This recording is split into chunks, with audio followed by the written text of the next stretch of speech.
Apakah benar MDA ini menjadi bos katanya atau atasan desa adat? Desa adat kalau tidak mau tunduk kepada model-model kebijakan keputusan seperti itu, bantuan BKK-nya tidak dicairkan. Kebijakan-kebijakan yang sifatnya pengancaman sudah tidak benar dalam kaitannya dengan membangun pemberdayaan kepada desa adat itu sendiri. Bahkan kan banyak selentingan yang kita lihat sekarang. Dia tidak dapat BKK, kita urus sendiri sekarang desa adatnya. Ini sama halnya dengan desa adat itu benar-benar dipolitisir, seragamisasi. Yang dulu kita menginginkan terjadi debirokratisasi, justru sekarang menjadi birokrasi. Kalau sudah dikooptasi seperti itu, desa adat akan menjadi ketergantungan kepada pemerintah. Katakanlah Denpasar ngurus 36 desa adat saja sudah beratnya bukan main, apalagi sekarang di level provinsi ada 1.500 desa adat, itu diurus oleh satu lembaga, kan sangat hal yang mustahil namanya. Tidak usah ada MDA, cukup Dinas Pemajuan Desa Adat. Jangan lembaga adat ini digunakan sebagai panggung untuk mencari kekuasaan. Mari kita introspeksi diri, mari kita insaf, itu bahwa kita sebagai bagian daripada tokoh adat untuk mengembalikan persoalan-persoalan ini kepada cara bagaimana membina desa adat sesuai dengan asalinya.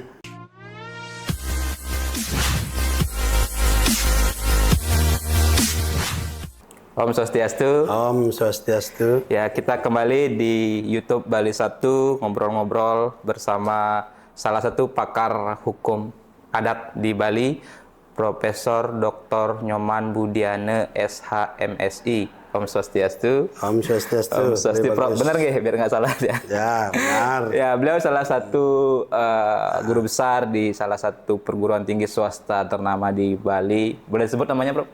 Boleh. Undiknas.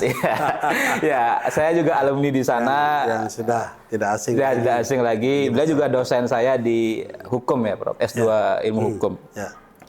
Prof, ini lama kita nggak jumpa, tapi saya terima kasih dulu sudah bisa diterima di kampus Undiknas yang luar biasa. Ini saya agak tergelitik dengan salah satu visi misi ya, salah satu narasi atau pernyataan di visi misi salah satu paslon yang mengatakan atau menyoroti sebenarnya bagaimana katanya desa adat itu tidak otonom lagi. Kemudian desa adat katanya terkooptasi kepentingan politik. Nah, ingin membebaskan desa adat dari kooptasi kepentingan politik. Tapi realita di lapangan seperti apa sebenarnya? Karena faktanya banyak desa adat itu dari orang-orang politik. Bahkan tidak hanya orang politik saja atau kader partai, bahkan menjadi anggota dewan. Anggota dewan menjadi bendesa adat. Nah, apakah dengan kondisi itu, iya berarti desa adat itu tersandra kepentingan politik, atau desa adat bisa menjadi alat politik ketika memang bendesanya berpolitik praktis begitu?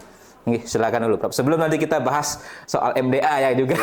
Apakah benar MDA ini menjadi bos katanya atau atasan desa adat? Nah, itu silakan dulu, Prof. Sebagai berikan kita pemahaman dulu. Om Swastiastu, Pak pemirsa dimanapun berada.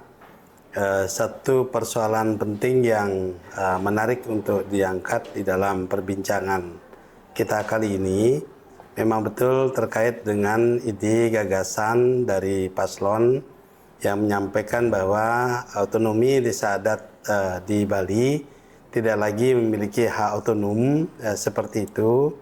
Saya tentu sebagai bagian daripada pemikir dari kampus sebagai akademisi mencoba memberikan satu pemikiran dari realitas politik atau realitas kehidupan masyarakat adat di Bali dewasa ini. Ya. Kalau kita melihat gagasan, ide, pemikiran dari paslon seperti itu yang memandang bahwa hak otonom masyarakat adat ini sepertinya sudah dikebiri oleh satu indikasi yang akan mengarah kepada satu suatu yang menyebabkan desa adat tidak otonom lagi adalah memang benar nampaknya seperti itu. Hal yang demikian saya dapat lihat bahwa mari kita kembalikan dalam konteks makna dulu bahwa keberadaan desa adat di Bali sebagai masyarakat yang disebut dengan kesatuan masyarakat hukum adat yang keberadaannya masih diakui dan dilindungi oleh Undang-Undang Dasar sesuai dengan ketentuan pasal 18B ayat 2 Undang-Undang Dasar seperti itu. Nah, dengan demikian maka dalam kaitannya dengan eksistensi hak otonom, hak untuk mengurus rumah tangganya sendiri ini, itu diakui oleh Undang-Undang Dasar dengan berbagai cara dan spesifikasi kebiasaan-kebiasaan yang berlaku di masing-masing desa adat seperti itu. Menganut dengan konsep kita di Bali dengan konsep Trihita Karana ini, akan tapi tetap desa adat ini memiliki konsep desa Kalepatra, desa Mawa Cara seperti itu. Dia memiliki kebiasaan, tradisi yang berbeda-beda seperti itu dalam kerangka bagaimana dia menghidupkan kehidupan tatanan moral, tatanan etika, tatanan seni dan budaya masyarakat desa adat setempat agar menjadi lebih kreatif, lebih bisa memberikan kontribusi terhadap kehidupan pembangunan. Nah, dalam kerangka semuanya itu saya melihat belakangan ini kondisi-kondisi yang mengarah kepada satu konsep seragamisasi ya dalam konteks kehidupan masyarakat adat yang sungguhnya memiliki perbedaan satu sama lain di desa adat ini, menjadikan seolah-olah desa adat itu terkungkung oleh satu kekuatan kebijakan atau kekuatan norma yang menyebabkan desa adat itu harus diseragamisasi begitu. Ya. Oke. Misalnya dalam kaitannya dengan kondisi sekarang, kalau misalnya hadirnya PMA, pemberdayaan masyarakat adat seperti itu atau pemajuan masyarakat adat ada sebagai bagian daripada birokrasi di Pemda, saya dalam kaitannya dengan pembinaan desa adat dalam kerangka bagaimana menjadikan desa adat lebih berdaya, lebih otonom seperti itu, saya setuju. Dinas Pemajuan Desa Adat. Ya, akan tapi kalau misalnya proses yang sesungguhnya desa adat memiliki otonom sekarang dulu diserahkan kepada urusan desa adat mengatur dirinya sendiri. Sekarang kalau diatur oleh pemerintah sekarang dengan 1.500 desa adat, ini kan susahnya bukan main.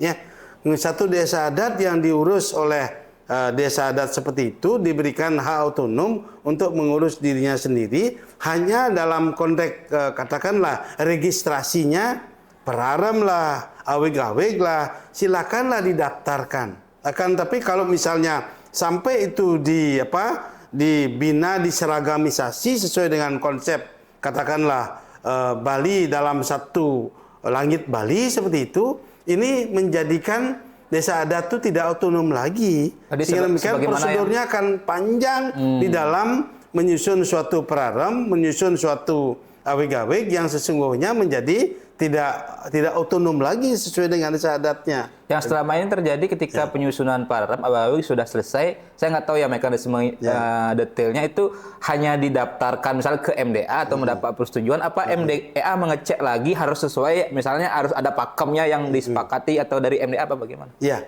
realitasnya harus mengecek kembali. Ini yang menjadikan keberadaan daripada birokrasi tentang itu menjadi sangat lama, prosesnya menjadi sangat panjang. Birokrasi desa adat akhirnya masuk dalam birokrasi yang sangat panjang yang menyebabkan dinamika kehidupan masyarakat adatnya menjadi terkungkung oleh satu kebijakan yang sangat lama belum diputuskan seperti itu. Proses misalnya membuat pararem, proses membuat aweg-aweg, harus ada pembinaan seragamisasi dengan konsepnya, akan tapi hal-hal yang menyangkut tentang teknis ini sampai dengan yang teknis betul itu harus dibina atau dikondisikan oleh satu lembaga terhadap itu. Sehingga saya mengatakan bahwa ini mengarah kepada satu penyeragaman sehingga akan menjadi sulit hak otonom desa adat ini berkembang kembali sesuai dengan desa Kalepatra, desa Mawa Caranya. Semuanya akan menjadi terhambat. Semuanya proses kita ingin cepat maju akan tapi karena dikungkung oleh satu norma yang belum selesai seperti itu, sehingga dengan demikian maka dalam kaitannya dengan pemberdayaan desa adat terjadi satu hambatan-hambatan. Ini dalam praktek saya lihat. Ya, Dalam kenyataan kan juga banyak yang saya baca, saya dengar, tapi saya tidak paham detail. Mungkin Prof bisa menjelaskan. Ketika ngadegang atau pemilihan desa adat itu kalau nggak salah kan juga harus di SK-nya itu disahkan oleh MDA atau apa istilah administrasinya. Tapi kan dalam faktanya banyak yang katanya nggak dilantik, kemudian sampai ribut-ribut itu. Bagaimana sebenarnya, Prof? Ya, ini juga hal yang lucu sesungguhnya. Sehingga mari kita kembalikan kepada makna hak otonom itu, ya, hak otonom masing-masing desa adat yang diakui dan dilindungi oleh Undang-Undang Dasar itu, ya. Ketika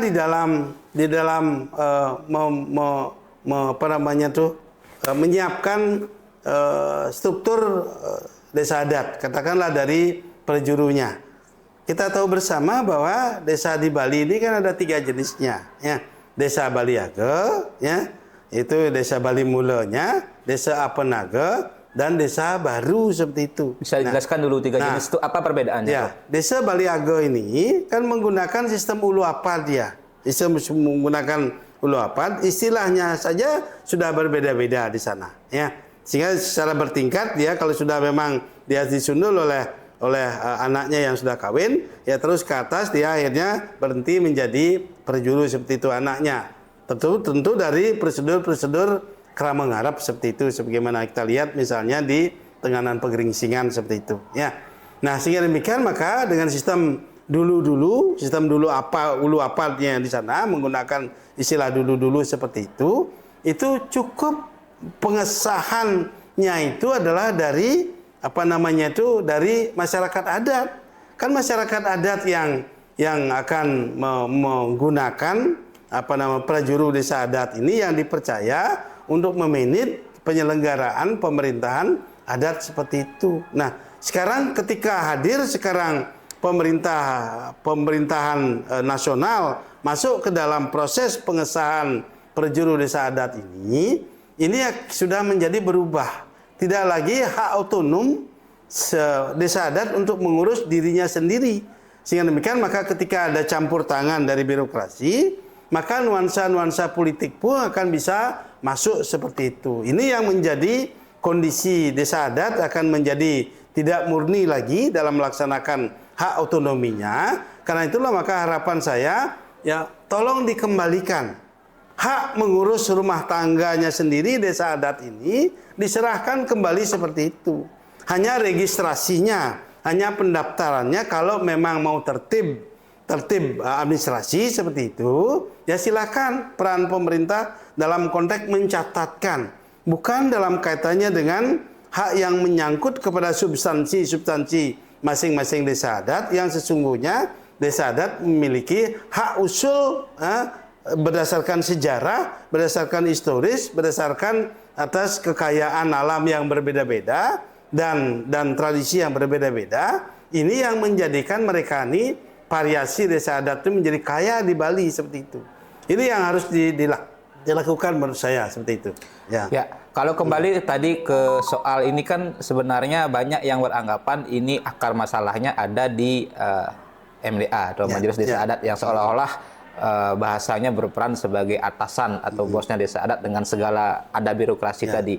Tapi kalau tidak salah MDA ini kan dibentuk atau kewenangannya diberikan oleh Perda Desa Adat. Nah mungkin Prof bisa memberikan penjelasan di pasal berapa, apa saja sebenarnya tupoksi MDA, apakah tupoksi MDA ini yang diatur di Perda Desa Adat sesuai dengan apa yang mereka jalankan sekarang atau istilahnya mereka sudah abuse of power atau di luar tupoksinya menjalankan hal-hal berkaitan dengan desa adat. Ya, sebaiknya kalau kita membicarakan tentang MDA sekarang ini, ya bukan kita membandingkan ya, tapi kan pernah ada perjalanan tentang adanya suatu lembaga yang serupa di Bali ini yang disebut dengan Majelis Pembina Lembaga Adat MPLA seperti itu di zamannya. Ya tentu ini menurut saya adalah mengambil porsi yang benar-benar moderat. Ya, mengambil porsi yang benar-benar moderat. Majelis Lembaga Pembina Lembaga Adat. Ya, MPLA di zamannya di era tahun 80-90-an seperti itu. Kalau sebelum MDA kan ada MUDP kalau nggak salah di era Mangku Pastike. Apakah itu sama? Ya. Begini, kalau lihat itulah murni memang MPLA itu saya melihat adalah hanya sebagai pembina, memberikan pedoman, memberikan patokan-patokan yang memang kaitannya dengan format misalnya Perarem, format dengan awik-awik seperti itu, sedangkan spesifikasi bagaimana substansi desa Kalapatranya itu termasuk adalah pengesahan perjuru desa adat berdasarkan atas saksi kepada Widi saksi di Pura Desa seperti itu. Ini merupakan satu syarat sakralisasi daripada desa adat yang diakui haknya kaitannya dengan pengakuan hak otonom desa adat seperti itu ya. Nah, akhirnya masuk sekarang berganti menjadi MUDP seperti itu, Majelis Utama Desa Pakraman seperti itu. Nah, kondisinya sudah sedikit mengarah kepada seragamisasi seperti itu. Walaupun memang dalam prakteknya memberikan kewenangan dan sampai hanya membina saja desa adat ini yang sesungguhnya adalah menurut saya adalah itu yang terpenting. Membina dalam maksudnya ini adalah kaitannya meningkatkan kapasitas SDM-nya, pemberdayaan lembaganya. Ini yang harus dilakukan. Sehingga demikian maka bagaimana koordinasi yang sebaiknya dengan desa dinas, dengan pemerintah. Ini yang harus dilakukan motivasi-motivasi seperti itu. Sehingga demikian maka kaitannya dengan eksistensi desa adat di Bali ini menjadi lebih bagus dan lebih kuat. Ya. Jangan membandingkan desa adat di Bali ini, terutama kaitannya dengan pembinanya yang disebut dengan Majelis Utama Desa Pakraman yang sekarang menjadi MDA ini, jangan dibandingkan dengan Majelis Rakyat Papua. Majelis Rakyat Papua di sana adalah dia tidak memiliki kekhususan dalam konteks kesatuan masyarakat hukum adat. Sehingga demikian maka dalam konteks bagaimana kesatuan masyarakat hukum adat yang katakanlah kelompok-kelompok masyarakat di sana memberikan kontribusi kepada pemerintah, maka pengakuan Majelis Rakyat Papua inilah yang menjadi bagian daripada aspirasi masyarakat kaitannya dengan perlindungan hak daripada masyarakat adat seperti itu. Tapi polanya tentu berbeda dengan kesatuan masyarakat adat di Bali yang sudah memiliki batas yang jelas ya dalam konteks bagaimana wilayahnya, bagaimana pemerintahnya, bagaimana tentang kekayaannya, bagaimana tentang juga hubungan dengan Tuhan dalam konteks Trihita Karana seperti itu. Nah, ini yang menjadi satu hal yang perlu dilakukan. Sehingga demikian maka keberadaan daripada majelis ini tetap saya arahkan adalah hanya sebagai pembina, bukan diarahkan pada satu kekuatan birokrasi yang arahnya pada sentralistik yang menyebabkan desa adat ini menjadi ketergantungan kepada kekuatan kebijakan publik semacam itu, sehingga semualah akhirnya dikaitkan. Desa adat kalau tidak mau tunduk kepada model-model kebijakan keputusan seperti itu, nanti bantuan BKK-nya tidak dicairkan seperti itu. Ya, ini kan sesuatu kebijakan-kebijakan yang sifatnya pengancaman, yang sudah tidak benar dalam kaitannya dengan membangun pemberdayaan kepada desa adat itu sendiri. Bahkan kan banyak selentingan yang kita lihat sekarang.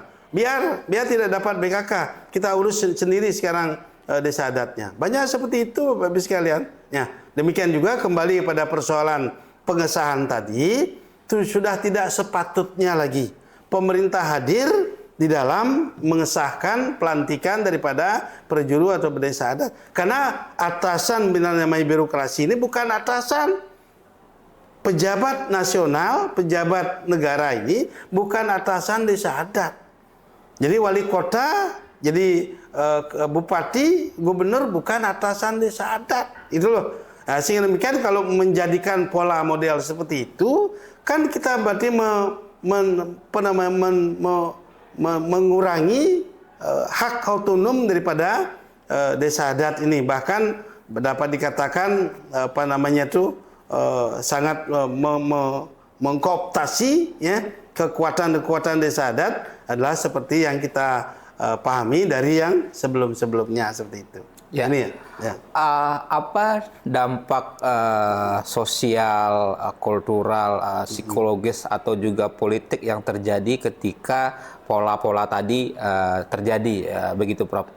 Kita lihat kan di beberapa berita, fakta kita cermati kan sudah mulai ada gesekan-gesekan. Ketika tadi misalnya tidak ada pengesahan pararem, tidak ada pengesahan prajuru yang sebenarnya sudah sah dari kramenya, tapi menjadi masalah ketika tidak ada SK dari MDA gitu misalnya. Nah, yang Prof amati di lapangan, apa yang sebenarnya terjadi di masyarakat, dampak dari semua persoalan tadi?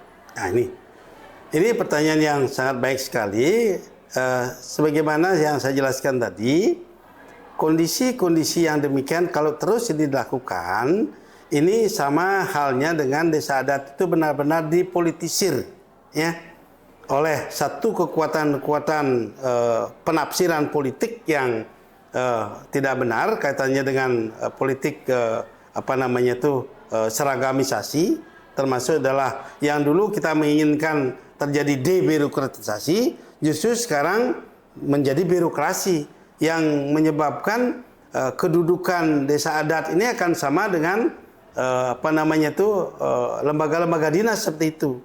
Kalau sudah dikooptasi seperti itu, ya, maka kekhasan daripada desa adat yang sungguhnya adalah diakui oleh dunia internasional, ini termasuk adalah sejenisnya, misalnya UNESCO yang mengakui tentang subak di Jatiluwih seperti itu, ini akan menjadi berkurang terus seperti itu. Desa adat akan menjadi ketergantungan pada pemerintah.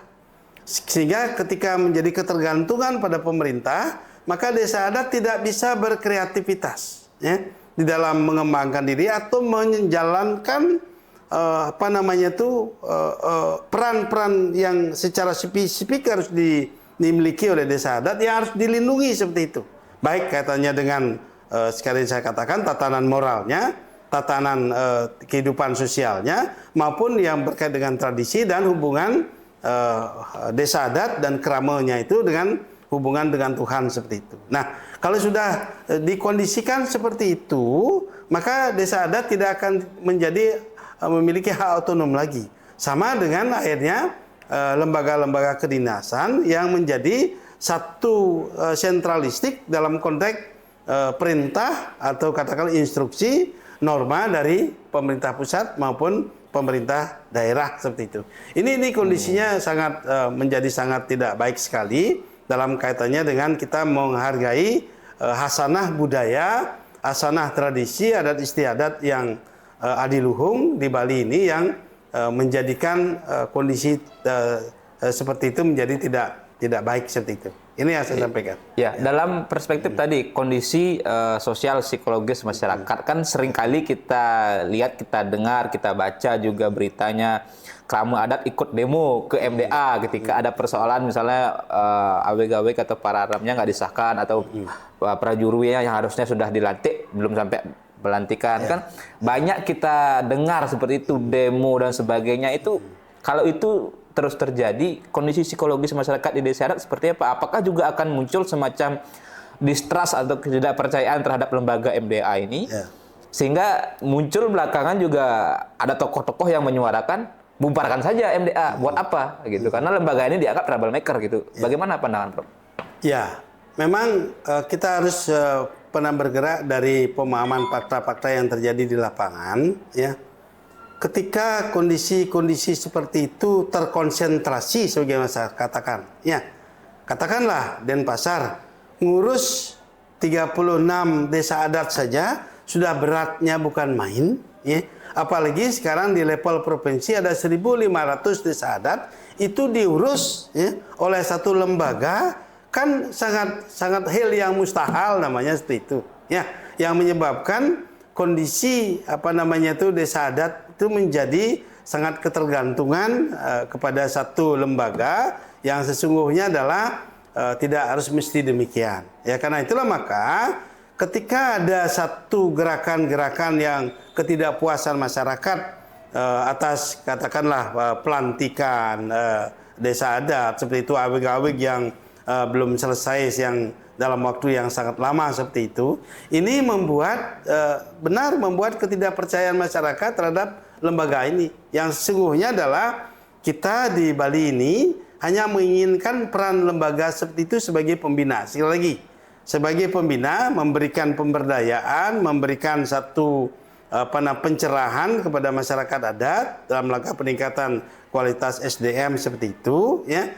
Sehingga demikian maka persoalan-persoalan yang menyangkut tentang kekhususan spesifik desa adatnya diserahkan kepada desa adat masing-masing, termasuk pelantikannya. Cukup dengan upasaksi, widi saksi, ya, yang prajurunya itu di pura desa itu saksi Tuhan, itu jauh akan lebih bermakna daripada pelantikan seperti yang kita lihat belakangan ini, yang sesungguhnya adalah sudah melenceng dari pengertian pemahaman otonomi desa adat seperti itu. Ya. Ya, kalau tadi saya kembalikan ke pertanyaan awal, mungkin belum terjawab. Apakah yang dilakukan MDA sekarang ini dengan berbagai dinamika dan berbagai persoalan yang timbul itu sesuai dengan apa yang diamankan di Perda Desa Adat, tupoksinya?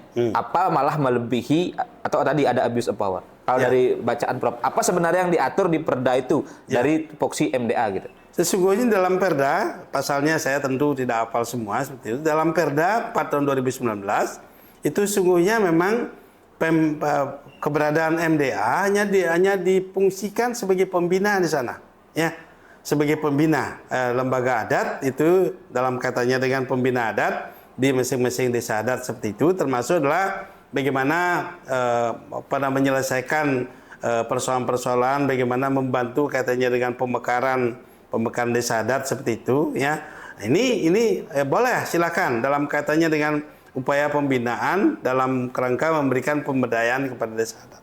Nah, sekarang ketika sampai hal-hal yang bersifat teknis seperti itu, ya, muncul yang sungguhnya adalah merupakan hak yang dimiliki oleh desa adatnya langsung ingin dialihkan kepada fungsi yang demikian oleh lembaga adat di level provinsi maupun kota dan desa, tentu akan menimbulkan ketidakpuasan bagi masyarakat adat yang menginginkan haknya ini harus tetap dilindungi seperti yang kita pahami seperti sebelumnya.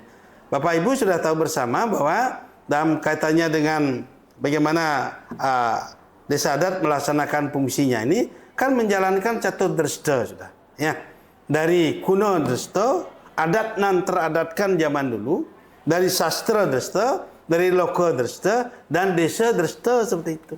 Ya, sehingga demikian maka sekarang ini kalau ingin mengangkat hal yang baru, ya, dalam kaitannya dengan seolah-olah hak otonomnya itu adalah ada pada satu lembaga untuk seragamisasi begitu, sesuatu hal yang sudah tidak pas menurut saya di Bali ini. Sekali lagi tidak pas. Oleh karena itulah maka mari kita kembalikan lagi hak otonom yang dimiliki, yang diakui oleh Undang-Undang Dasar ini kepada desa adat, untuk tetap desa adat ini bisa berkiprah menjalankan fungsi adiluhungnya seperti itu, ya.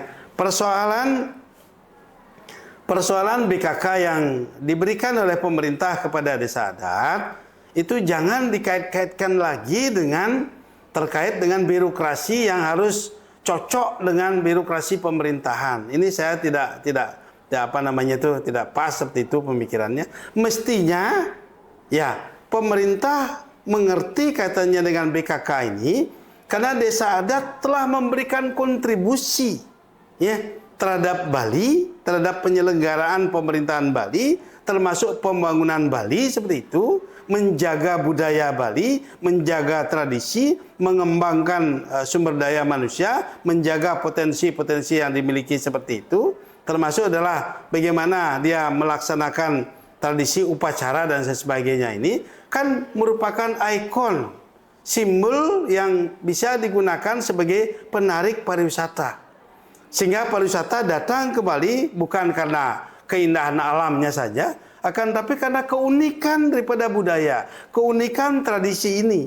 Keunikan tradisi inilah yang melahirkan turisme datang ke Bali, maka trickle down efeknya adanya pajak masuk ke pemerintah ini tentu adalah sangat bermakna di dalam kaitannya dengan memberikan bantuan dalam bentuk BKK. Ya, ini kan harus disadari betul seperti itu. Jangan akhirnya dikaitkan dengan persoalan-persoalan eksistensi desa adat yang menyebabkan desa adat ini benar-benar terganggu seperti itu dalam kaitannya seperti itu. Ini harus dimaknai oleh pemerintah. Ya, jangan pemerintah itu semua dikaitkan dengan, tapi makna yang besar itu desa adat sudah memberikan kontribusi yang luar biasa. Yang justru adalah bisa mendatangkan turisme, ya, walaupun Bali tidak mendapatkan pembagian bagi hasil dengan pemerintah pusat, tapi kan kaitannya dengan terjadi multiplier effect, trickle down effect dari adanya turisme ke Bali, menyebabkan ekonomi bisa hidup, menyebabkan potensi lapangan kerja bisa terbuka, menyebabkan pajak bisa masuk kepada pemerintah. Karena itu maka tidak ada alasan pemerintah tidak memberikan kontribusi kepada desa adat dalam kerangka mempertahankan, menjaga eksistensi desa adat itu kemurniannya sesuai dengan spesifikasi yang dimiliki oleh masing-masing desa adat yang sangat beraneka ragam ini di Bali seperti itu. Oke, ya. Jadi BKK itu sebenarnya bukan tanda petik hadiah dari pemerintah atau penguasa? Bukan hadiah, harus pemerintah justru harus insaf di sini. Birokrasi harus insaf, ya, bahwa turisme datang ke Bali ini karena hasanah ini ya harus dia. Sehingga demikian maka ya wajiblah, ya wajarlah, patutlah, ya memberikan kontribusi BKK yang 300 juta itu kepada masyarakat, ya, entah dalam bentuknya upekara, upacara dan sebagainya, ya silahkanlah, itu seperti itu. Artinya diberikan pedoman saja itu kepada desa adat agar pedoman penggunaan ini menjadi jelas. Saya setuju karena berkait dengan masalah akuntabilitas, ya, transparansi. Saya setuju karena kaitannya dengan clean government dan good governance. Saya sangat setuju sekali kan seperti itu. Ya, sehingga ya, ini yang menjadikan desa adat kita ke depan menjadi kuat dan perspektif yang akan menjadi lebih bagus seperti itu. Oke, mungkin satu penegasan terhadap solusi apa sebenarnya yang harus diambil pemerintah atau pemimpin Bali siapapun nanti yang terpilih, siapapun gubernur dan wakil gubernur Bali nanti yang terpilih terhadap persoalan ini. Kan tadi ada desakan bubarkan MDA. Nah, apa solusinya bubarkan MDA atau Perda Desa Adat itu direvisi, MDA ini diatur lebih detail kewenangannya atau batas-batas kewenangannya, atau tadi bubarkan MDA, kembalikan atau lembaga apa namanya, atau tadi tinggal usah ada MDA, cukup Dinas Pemajuan Desa Adat. Menurut Prof seperti apa? Begini, sebagaimana saya katakan tadi, perkembangan pembina lembaga desa adat di Bali seperti itu, sekali lagi dalam era kekinian seperti itu, karena kita menginginkan hak otonom masyarakat adat ini benar-benar dikembalikan sesuai dengan pengakuan Undang-Undang Dasar 45 seperti itu, maka sekali lagi dalam tanda kutip, ya, jangan lembaga adat ini digunakan sebagai wahana panggung untuk mencari kekuasaan. Ini yang saya tekankan seperti itu. Sekali lagi, jangan digunakan sebagai panggung untuk mencari kekuasaan yang mengkonsentrasikan kekuatan-kekuatan adat ini pada satu lembaga adat yang sekarang ini, yang justru desa adat menjadi tidak berkiprah seperti itu. Nah, karena itulah maka kalau memang ingin melestarikan dan menjaga keberdayaan daripada desa adat seperti itu, ya mestinya jiwa daripada pengelola desa adat pada level provinsi, kabupaten, kota ini harus jiwanya memang jiwa pengabdian ke adat dan budaya. Ya, jangan digunakan untuk mencari kekuasaan dalam kaitannya dengan ajang untuk mencari peluang-peluang politik tertentu seperti itu. Ya, mudah-mudahan masukan ini sangat bermanfaat. Mari kita introspeksi diri, mari kita insaf, itu bahwa kita sebagai bagian daripada tokoh adat seperti itu untuk mengembalikan persoalan-persoalan ini kepada cara bagaimana membina desa adat sesuai dengan asalinya. Sehingga demikian maka persoalan-persoalan ini saya punya satu keyakinan bahwa eksistensi desa adat akan menjadi tetap berkembang. Dengan demikian maka lembaga pembinaan ini menurut saya tetap ada. Akan tapi kewenangannya ini ya harus dirinci dalam bentuk bagaimana kewenangan-kewenangan yang bisa menjaga, melestarikan. Jangan diangkat dalam konteks birokrasi pemerintahan nasional seperti itu, ya. Sehingga demikian maka sekali lagi saya katakan desa adat akan menjadi tidak berdaya karena akan dikooptasi oleh kebijakan-kebijakan publik yang menyebabkan seragamisasi terhadap kondisi-kondisi pemerintahan yang diinginkan oleh pelaku-pelaku kebijakan publik itu sendiri. Ini yang harus kita lakukan pemahaman bersama menurut saya. Sehingga demikian maka eksistensi hanya sebagai benar-benar sebagai pembina. Sekali lagi kaitannya dengan semuanya ini, pembina lembaga adat seperti ini juga pantas dibiayai oleh pemerintah.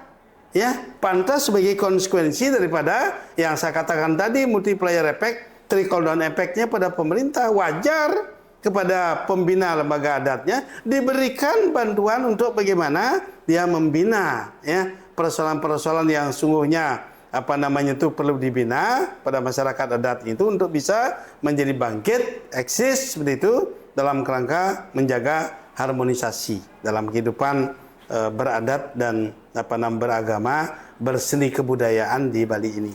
Oke, jadi saya menarik satu kata yang menarik tadi adalah insaf. Berarti harus tobat gitu, Bro. Ya, insaf harus, ya betul-betul insaf. Betul. Karena dikaitkan dengan ini itu kan. Oke, jadi harus insaf, harus tobat, jangan gelap mata oleh empuknya kekuasaan atau ada kepentingan politik, kan begitu. Nah, oke. Jadi kita tunggu saja sebenarnya apa mungkin nanti solusi yang konkret ditawarkan oleh calon pemimpin kita, karena saya baca di salah satu visi misi paslon ini belum ada solusi konkretnya, hanya disebutkan persoalan terkooptasi, tapi tadi pertanyaannya apakah MDA akan dibubarkan oleh paslon yang bersangkutan ketika terpilih jadi gubernur, kan nggak jelas juga disebutkan begitu. Jadi kita tunggu nanti apa solusinya. Nah, yang kedua, Prof, persoalan tadi tersandra kepentingan politik menurut saya tidak hanya dalam konteks tadi ada persoalan-persoalan berkaitan dengan tupoksi atau kewenangan atau apa yang dijalankan oleh MDA, tapi dalam prakteknya di desa adat itu para bedese lah atau para juru yang lain itu kan di banyak desa adat, tidak semua ya, di banyak atau di beberapa dan di banyak desa adat itu kan aktor politik. Tidak hanya sebagai kader partai politik, tapi yang lebih serius kan mereka sebagai anggota legislatif, anggota DPRD kabupaten kota lah, atau anggota DPRD provinsi. Kalau DPR RI dari 9 orang saya catat tidak ada yang bendese, tapi kalau di DPRD provinsi ada. Saya sebut saja misalnya Wakil Ketua DPRD Bali Pak Disal Astawa kan bendese di salah satu desa adat di Bandung, kalau nggak salah ya. Kemudian sebelumnya di periode sebelumnya ada bendese Bugbug sebelumnya, tapi kan beliau nggak terpilih lagi. Kemudian di PDIP juga ada, di DPRD Bali yang bendese, di kabupaten kota juga ada, di Golkar juga ada, tadi di Gerindra, di partai-partai lain. Nah, itu pandangan Prof, kalau misalnya memang kita ingin membebaskan desa adat dari kepentingan politik atau kooptasi ini, tapi faktanya aktornya berpolitik, jadi praktis. Nah, itu bagaimana? Ya, kalau kita bicara tentang konsep politik dalam perspektif demokrasi, ini kan kaitannya dengan bagaimana kita memiliki tanggung jawab terhadap penyelenggaraan pemerintahan ya dalam mewujudkan kesejahteraan masyarakat seperti itu. Oleh karena itulah maka sepanjang tidak ada regulasi yang membatasi hak-hak politik daripada masyarakat, termasuklah para juru desa adat, itu saya pikir adalah untuk tampil sebagai calon dan sebagainya, ya tentu menurut saya adalah sebagai hal yang dimaknai sebagai satu hak politik masyarakat seperti itu. Asalkan memang tidak ada konspirasi, ya konspirasi dari satu kekuatan-kekuatan partai politik tertentu untuk bagaimana memaksakan atau menguasai satu desa adat ini agar bendesanya adalah dari partai politik tertentu seperti itu. Dengan maksud adalah menguasai kerama adatnya untuk menyalurkan aspirasinya kepada politik-politik tertentu. Nah, ini yang menurut saya adalah konspirasi seperti itu ya tentu adalah tidak wajar di dalam kita bermain politik yang positif seperti itu. Oleh karena itulah maka dalam kaitannya dengan ini, ketika warga masyarakat atau katakanlah pimpinan desa adat ingin tampil sebagai aktor politik, termasuklah tampil sebagai bagian daripada legislasi, adalah merupakan satu peluang atau opportunity yang dimiliki oleh tokoh yang bersangkutan untuk pada saatnya ketika dia terpilih adalah menyampaikan suara rakyat ini kepada lembaga-lembaga yang kompeten seperti itu. Sehingga demikian maka ini sebagai satu bagian kontrol pada pemerintah untuk menyampaikan kontrol aspirasi rakyat ini kepada kebijakan-kebijakan publik yang telah dilakukan seperti itu. Nah, dengan demikian maka dalam konteks ini sekalipun dia menjadi bendesa dan sebagainya, dalam konteks ini tentu adalah harus benar-benar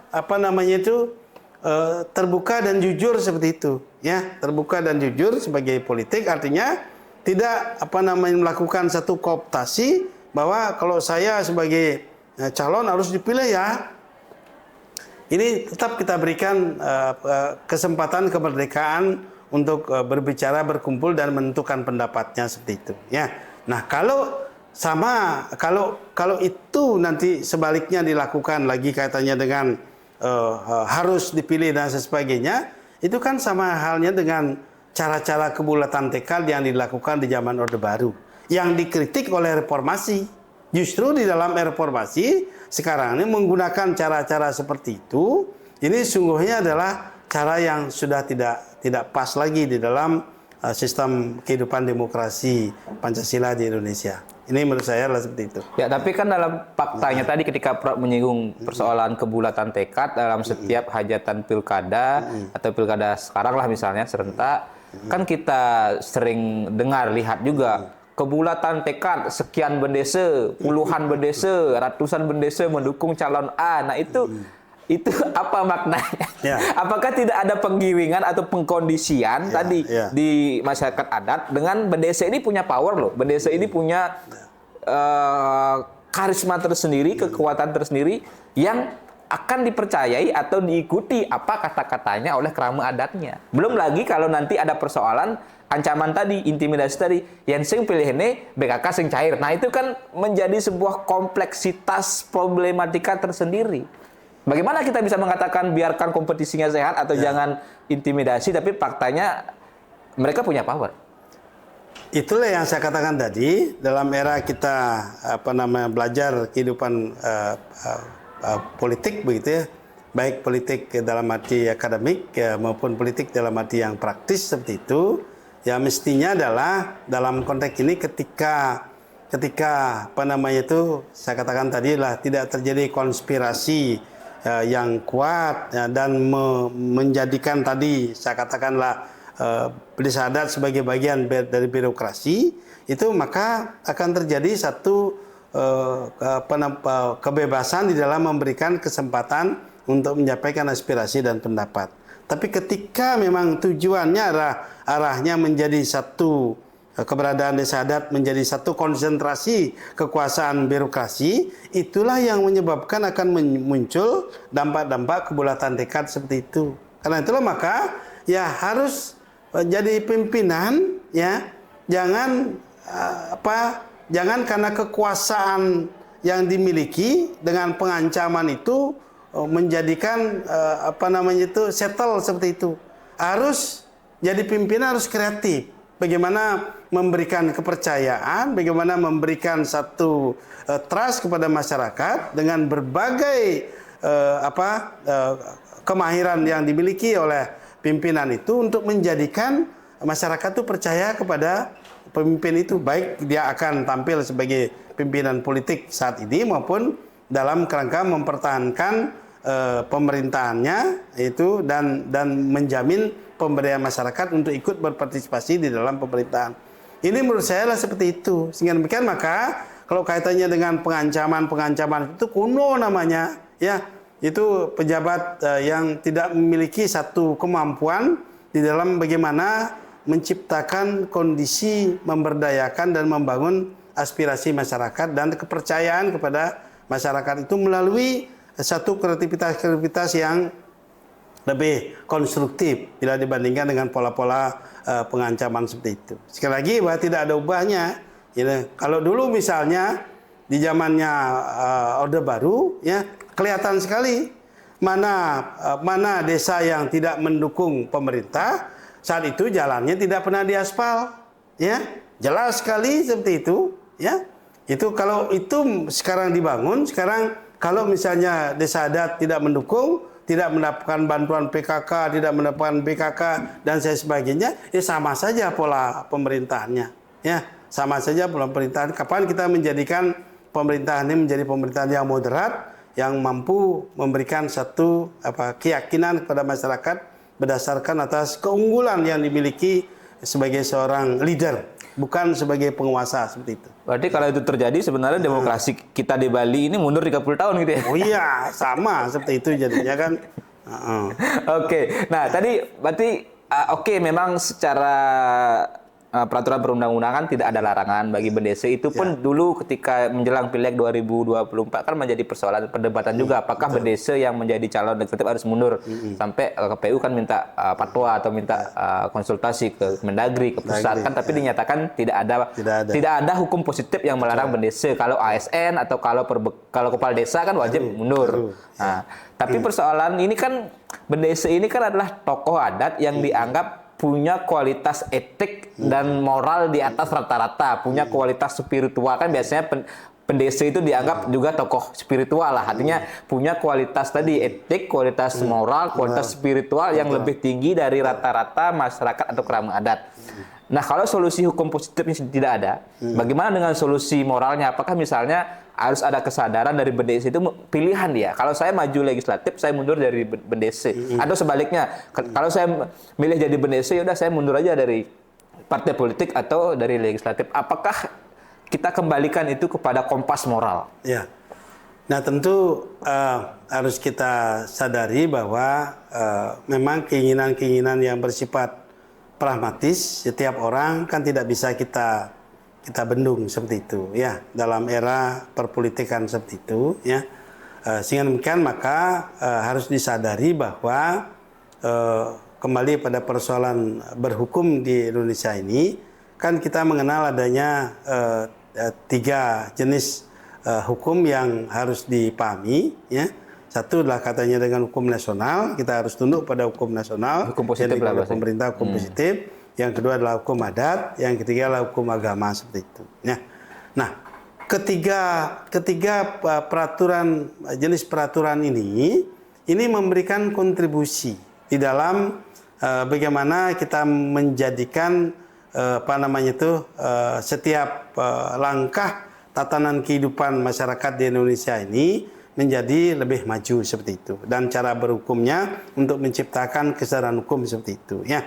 Karena tidak mungkin hanya hukum positif saja yang mengatur segala-galanya, akan menjadi tumpukan buku peraturan yang tidak akan hidup seperti itu. Karena itulah maka hukum yang hidup dalam masyarakat ini, the living law ini, dengan kebiasaan, dengan tradisi, dengan awik-awik, dengan perarem-perarem seperti itu, perilaku mereka itu akan diatur sedemikian rupa. Sehingga demikian maka terjadi satu proses internalisasi dalam dirinya bahwa apa yang boleh dan tidak boleh menurut ketiga aturan hukum ini, nasional, positif maupun hukum adat dan hukum agama, yang menjadikan mereka melakukan satu introspeksi. Mana yang boleh dan mana yang tidak boleh. Ini yang harus dilakukan menurut saya, sehingga demikian maka kesadaran hukum itu total jadinya, ya.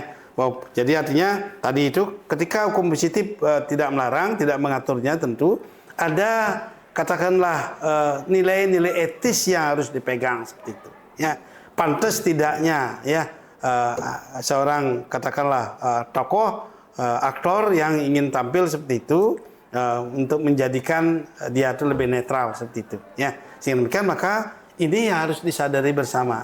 Oke. Ya. Jadi kan sebenarnya tadi kembali kepada kesadaran etis tadi, Ya, kesadaran betul. moral bahwa tokoh di desa adat ini harus mengayomi semua kan. Betul, Ketika dia diidentikan oleh satu warna kan pasti ada persepsi yang berbeda. Betul. Ya oke. Nah, itu kita tinggalkan Prof. Tapi tadi dalam konteks keberadaan kekuatan desa adat, otonomnya dia, kemudian ada ancaman terhadap kooptasi dari kepentingan-kepentingan atau tersandra kepentingan politik.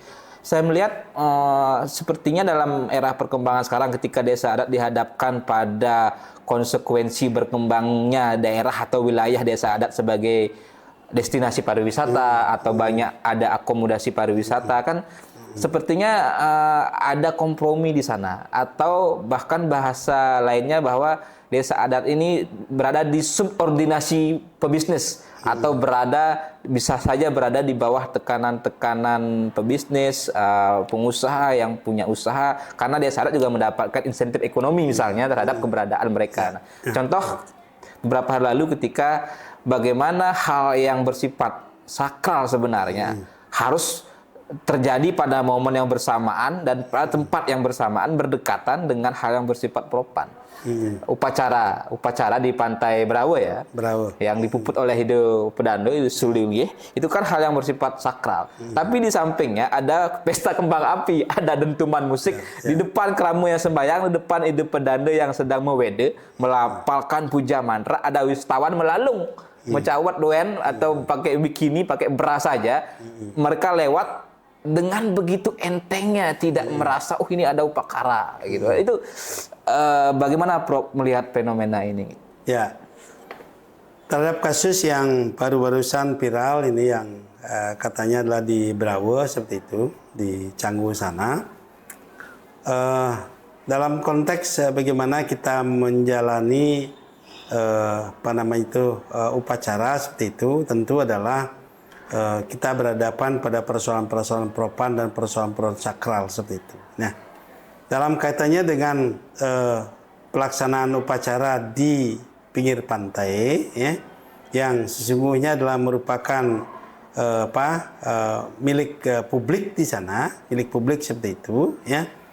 Tentu menurut saya adalah pertama harus dilakukan koordinasi, ya. Siapa menggunakan apa, ini harus melakukan koordinasi seperti itu, ya.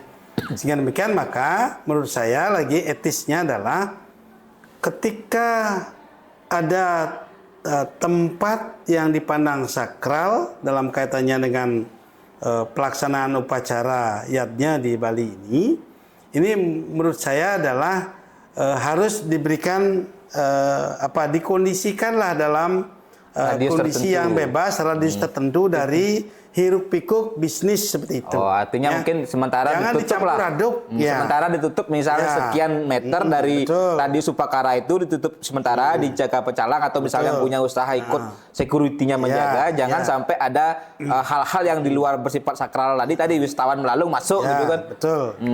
Itu yang harus dilakukan seperti itu. Makanya sehingga dengan demikian maka kita tidak menyalahkan siapa-siapa seperti itu. Nah, persoalan kemarin kenapa bisa sampai terjadi seperti itu? Nah, ini yang menjadi satu tantangan buat kita bersama dalam kaitan menjaga eksistensi kesucian Bali ini, kesucian desa adat, kesucian alam ini itu dalam praktek penyelenggaraan upacara yadnya seperti itu. Dengan di sisi lain adanya hiruk pikuk bisnis yang ya tentu adalah ada infak yang pasti baik dalam konteks trickle dan efek maupun multiplier effect sebagaimana saya katakan tadi terhadap pemerintah maupun masyarakat seperti itu. Oleh karena itulah maka salah satu kata kuncinya menurut saya adalah harus koordinasi dan harus pemerintah ini termasuk desa adat itu menyiapkan ruang-ruang tertentu yang terbebas dari penggunaan hiruk pikuk bisnis begitu. Jangan diadukkan, ya. Jangan dicampur adukkan begitu. Ini tempat bisnis juga boleh, terus tempat melasti, mekis juga boleh di sana seperti itu. Itu yang menyebabkan ketika eventnya ini sudah katakanlah pasti seperti itu, lalu akhirnya orang-orang ujuk datang melaksanakan proses upacara di pantai seperti itu, Nah, ini yang akan menimbulkan hal yang tidak pas seperti itu. Nah, sesungguhnya kalau hal yang demikian pun kalau mau dikoordinasikan oleh pecalang dan pebisnis ini pasti bisa mestinya, ya. Apakah pelaksanaan upacaranya ya ini yang harus ditunda dulu atau eventnya itu yang ditunda berapa jam, katakanlah seperti itu. Karena kan nggak mungkin seharian juga. Kan? Sehingga demikian maka akan menjadi serasi dan harmoni. Sekali lagi saya katakan bahwa entoh investor ini bisa hidup jaya itu karena karismanya Bali, ya, karena destinasi Bali yang mempunyai karisma seperti itu, yang menjadi bagian mengapa event itu menjadi hidup seperti itu. Ini harus disadari oleh setiap orang, pebisnis investor harus menyadari seperti itu. Termasuk adalah introspeksi kepada diri kita, harus menyiapkan tempat-tempat tertentu lah untuk kondisi-kondisi yang bersifat sakral seperti itu, jangan dicampur adukkan sehingga persoalan-persoalan itu tidak lagi muncul di hari kemudian. Nah, ini yang yang saya sampaikan dalam kondisi persoalan-persoalan teknis terkait dengan persoalan di Berawa kemarin seperti itu. Oke, jadi memang kuncinya tadi harus ada komunikasi juga di antara kedua belah pihak dan tadi kalau kita bicara toleran ini kan Kramo Bali atau masyarakat Hindu Bali ini kan dianggap sangat toleran. Nah tadi ketika kita ada upacara di pantai, di depan kita ada wisatawan lewat hanya pakai bikini atau hanya pakai bawahan dalaman saja, ya kita nggak pernah marah gitu. Tapi kan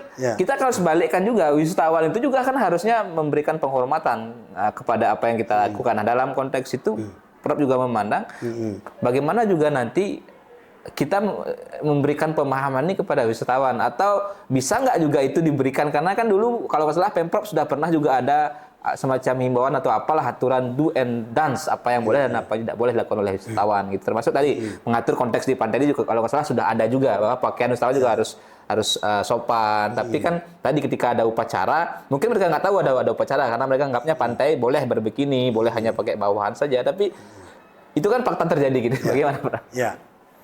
Memang ini betul-betul problema kita di Bali ini. Ya, artinya adalah ketika kita ingin menginginkan sesuatu dari kedatangan investor, termasuk adalah dari wisatawan ini, tentu akan menimbulkan dampak-dampak, impak-impak negatif seperti itu. Ya, karena itulah maka kita sebagai tokoh masyarakat dan pemerintah itu harus cepat-cepatlah mengambil satu model-model kebijakan publik yang bisa mengarahkan kepada bagaimana kita mempertahankan sakralisasi daripada Bali ini, desa adat ini di dalam praktek-praktek penyelenggaraan upacara seperti itu. Nah, terkait dengan kondisi senyatanya yang terjadi di pantai, inilah yang memang menjadi persoalan kita bersama, yaitu bahwa kebijakan daripada pemerintah di Bali ini memang tentu sangat banyak sekali peraturan, tentu saya tidak hafal semua begitu. Nah, terkait dengan ketika mereka di pantai itu boleh menggunakan pakaian-pakaian bikini seperti itu, yang katakanlah seminim mungkin karena memang menikmati pantai, menikmati seperti itu, berjemur dan sebagainya. Seperti itu ya. Tapi ketika dia keluar ya baru menggunakan pakaian casual seperti kita seperti itu. Itu memang aturannya. Nah, sekarang ketika persoalannya itu adalah bersamaan ada di pantai seperti itu. Dengan upakara. Nah, dengan upakara dengan alat-alat yang bersifat sakral seperti itu, ya mestinya adalah dalam konteks ini sangat-sangat kondisional. Kalaupun misalnya dia ingin melakukan foto misalnya atau mau mengabadikan dalam bentuk potret seperti itu ya, itu mestinya harus ada katakanlah ya pakailah dia, kalau dia pakai bikini begitu pakailah akhirnya pakai tertutup lah pakai kamen dan sebagainya baru boleh mengambil gambar seperti itu. Nah ini peran pecalang juga harus demikian, memberikan pendekatan-pendekatan secara persuasif agar tidak kelihatan vulgar seperti itu. Walaupun sesungguhnya dalam konteks Bali mengapa siap menjadi destinasi tourism itu karena memang kepercayaan diri masyarakat Bali itu memang kuat terkait dengan adat dan keyakinan tradisi mereka seperti itu. Ya, yang saya maksudkan adalah dalam kondisi pengaruh seperti itu, mereka tetap bisa berkonsentrasi. Akan tapi hanya publik saja yang agak ya sering gusar seperti itu melihatnya, ya. Gusar seperti itu melihatnya. Akan tapi dalam konteks pengertian umum seperti itu, Bali siap menjadi destinasi seperti itu, kan karena memang dia mampu mengkondisikan, memilih dan memilah, ya, persoalan-persoalan yang menyangkut tentang mana profan dan mana sakral seperti itu. Ya. Karena itulah maka saya sering memberikan satu contoh seperti itu, ibarat ikan, ya, ibarat ikan di laut seperti itu. Sepanjang ikan ini masih hidup seperti itu, maka dia tidak akan asin. Tapi ketika ikan ini mati, maka baru dia asin.